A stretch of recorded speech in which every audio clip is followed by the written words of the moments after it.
Welcome to YOUCANIC. So today we're going to take this dome light cover off so that we can replace the dome light that's in there.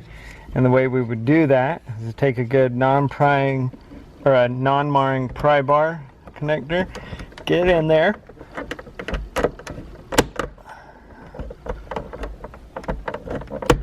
get two pretty good clips that hold it, and we're going to pop those off. These two clips right here are what's holding it in there. And so then we've got the light right there, and you're just gonna pull this tab a little bit to the back and pull the light bulb out. And here's what the light bulb would look like.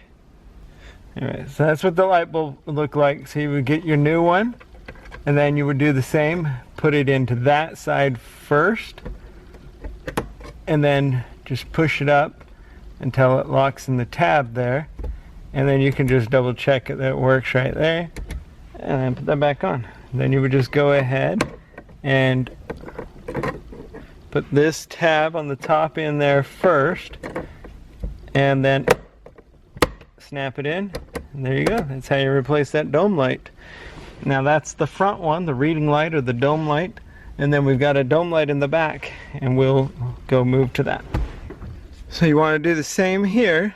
There's a little indent there. You should be able to get your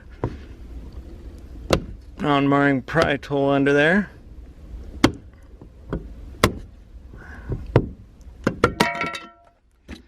There you go. Just get that off. Just pop it off. And then the same concept, but this one is a little bit different. You just pull it out and just squeezes in the little tabs there. Same type of light bulb that was out front, and you just install it until it snaps into place. You can double check that it works, and then turn it back up, and then just go ahead and take your little piece, snap it back into place. And that's how you would replace your dome lights and the reading light that's up front in your 2016 Kia Optima. Thanks for watching YOUCANIC, where you can be the mechanic.